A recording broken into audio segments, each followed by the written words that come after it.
गोस्वामी जी नाभाजी के आश्रम में गए। ये बनी घटना। भक्तमाल के रचयिता परम संत नाभाजी, जिसने भक्तमाल का ग्रंथ सर्जन किया, ठीक है, पधारी दादाजी।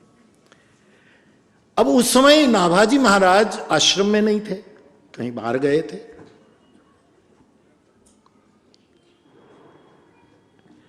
शिष्यगण गोस्वामी जी को पहचान नहीं पाए। वो जैसे आवकार देना चाहिए, पधारिए महाराज जी। बोले भगवान कब आएंगे नाभाजी महाराज? बोले वो तो गए हैं, हम पूछ तो नहीं सकते कि कब आएंगे, वो तो अपनी मौज। अच्छा ठीक है।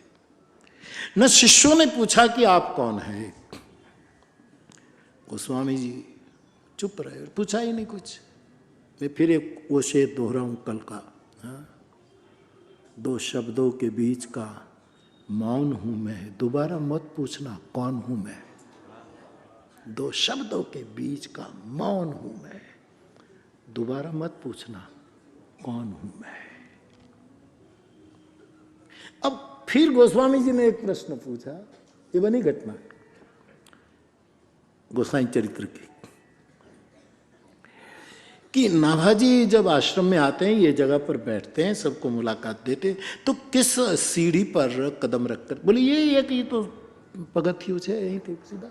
अच्छा यहां से वो जाते हैं? हाँ।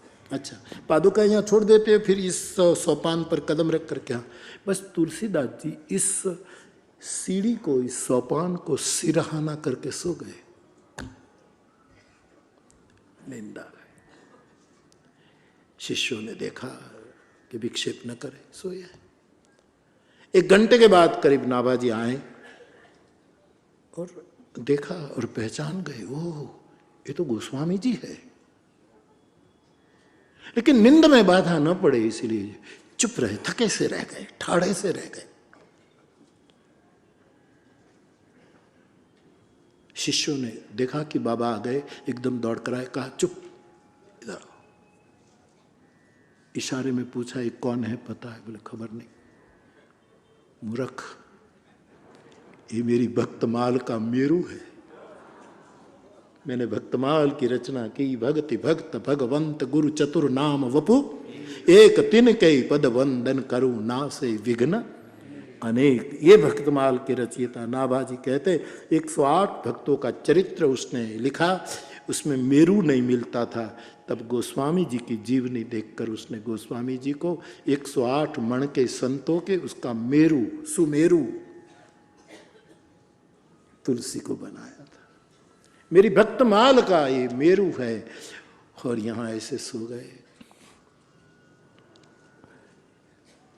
और फिर नाभाजी तुलसी को प्रणाम करते विनय से जगाते हैं कि महाराज जी जागिए। एकदम देखा और फिर सो गए। नाभाजी को लगा कि ये क्या है, फिर सो गए। बार बार जगाए, महाराज आप आए, साधु को तो जागते रहना चाहिए, आप सो जाए कैसे? तब तुलसी का एक पद आ पड़ा, जागे जोगी। जोगी जागे जिसको डर लगता है कि मेरा जोग में कहीं स्खलन न हो जाए। जागे भोगी जिसका भोग कोई चुरा न ले, इसलिए भोगी जागे। जागे संयमी, संयमी को जागना पड़ता है कि मैं संयम भ्रष्ट न हो जाऊं। मैं जिसकी संत की चरण में पड़ा हूं, मुझे जागने की कौन जरूरत है? तो कथा में कोई कोई सोते हैं इसी भाव से सोते हैं।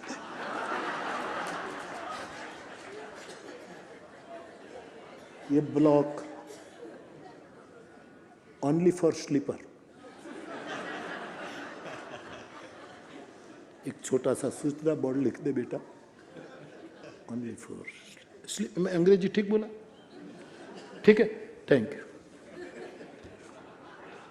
अंग्रेजी जो बोलता है ना उसको हर बात में थैंक यू कहना सीखना पड़ता है।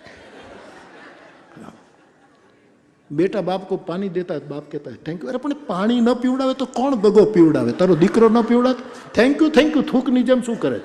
ન પીવડા બે લાફા મારી દે. પાણી ન પીવડાવે તો એ પુત્રની જરૂર શું છે?